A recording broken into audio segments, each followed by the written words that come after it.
이번에는 미증시에서 있었던 종목별 메가 이슈들 정리해드리는 메가3 시간입니다. 먼저 핀비즘을 확인해 보겠습니다.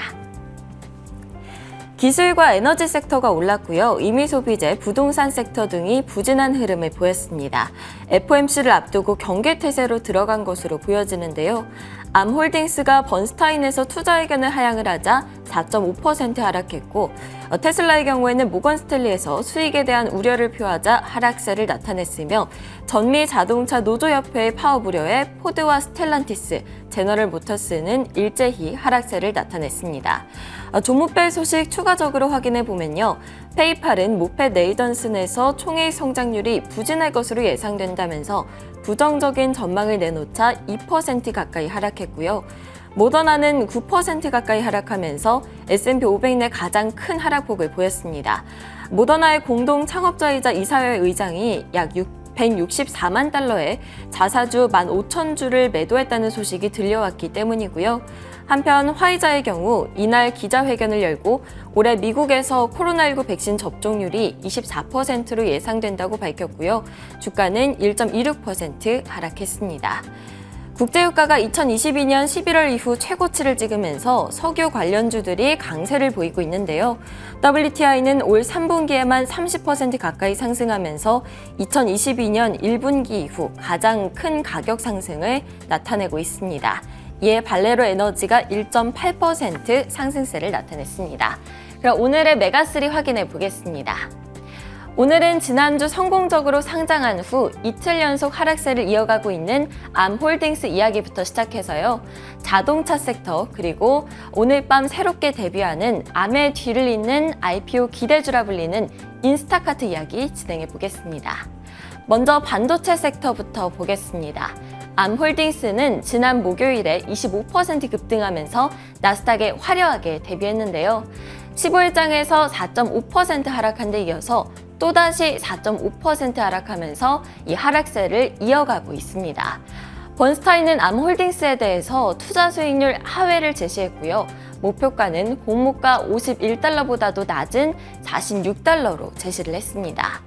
암홀딩스가 AI 분야 성장의 수혜주가 될 것이라는 기대감에 주가의 프리미엄이 더해지고는 있지만 AI 승리자라고 부르기에는 너무 이르다라는 건데요. 앞으로 연구개발이 향후 수익성의 중요한 수단이 될 것이고 앞으로 향후 2에서 3년간 직면하게 될 가장 큰 리스크로는 개방형 반도체 설계 자산 아키텍처인 리스크5와의 경쟁 그리고 암홀딩스 차이나의 컨트롤 부족을 꼽았습니다.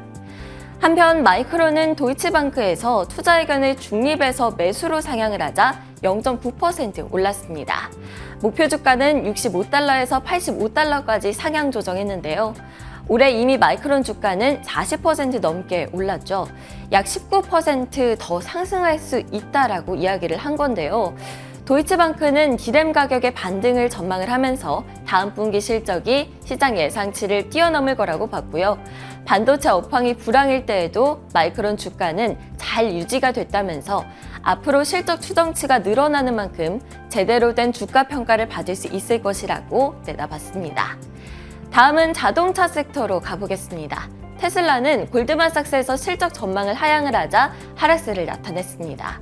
골드만삭스는 테슬라의 추가적인 가격 인하가 실적에 타격을 줄 수 있다고 말했는데요. 테슬라가 생산을 계속 늘리는 건 순매출 이익을 계속해서 악화시킬 것이다. 그리고 2024년에 가격을 추가로 인하할 수가 있는데 이는 비용 절감에 따른 이익과 EPS 증가 등의 결과를 축소시킬 것이다 라고 설명을 했습니다. 테슬라 주가는 올해 들어서 122% 넘게 급등을 했는데요. 더 이상 오를 기미가 보이지 않는다는 걸까요? 투자 의견은 중립으로 목표 주가는 지난 15일 종가 대비 추가 상승 여력이 1%도 되지 않은 275달러로 유지를 했습니다. 한편 지난 15일 파업 돌입을 선언한 전미 자동차 노조의 기업들과의 협상에 거의 진전이 없다는 소식이 들려왔는데요. 이 소식은 관련주들의 부담으로 작용을 하고 있습니다.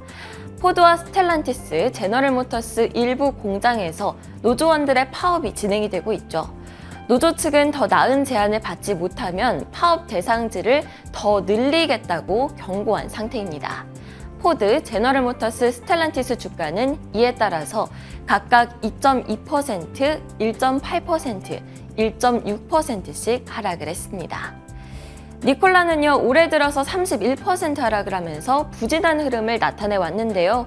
새 경영진 합류 소식을 전하고 주가가 33% 급등세를 나타냈습니다. 새로운 CEO가 임명이 됐는데요. 니콜라 상장을 도운 투자회사에서 경영 파트너로 근무를 했고 또 제너럴모터스와 델에서도 근무한 바가 있는 인물로 알려져 있습니다. 한편 니콜라는 지난주에도 수소 연료 전지 중장비 트럭의 인도를 시작한다고 밝히고 급등세를 나타내기도 했습니다. 마지막으로는 오늘 밤 뉴욕 증시에 대비하게 되는 인스타카트 가져와 봤습니다. 인스타카트는 미국의 식료품 배달 업체죠. 미국의 마켓컬리라고 생각하시면 되겠는데요. 주당 28달러에서 30달러 사이에 공모가를 제한한 것으로 알려졌고요. 이에 따른 예상 기업 가치는 약 96억 달러입니다. 팬데믹 당시에는 온라인 쇼핑 붐이 일었었기 때문에 2021년에는 기업 가치가 390억 달러까지 치솟았었고 2022년에는 240억 달러였었는데요. 지금은 100억 달러가 채 안 되는 수준이니 그때와 비교해보면 대폭 축소된 규모죠. 배달 시장이 팬데믹 이후로 경쟁 심화와 시장 변동을 많이 겪어서 이에 따른 여파를 맞기도 했고요. 또 금리가 지속적으로 오르면서 고성장 스타트업에 대한 평가가 상대적으로 축소된 점도 있습니다. 그래도 IPO 대여, 암홀딩스의 다음 타자로 불리기도 한 만큼 이번 뉴욕 증시 대비가 어떻게 진행될지 지켜볼 필요는 있겠습니다. 지금까지 메가3였고요. 이번에는 자세한 시장 이야기 김태수 위원님과 함께 이야기해 보겠습니다. 위원님 안녕하세요.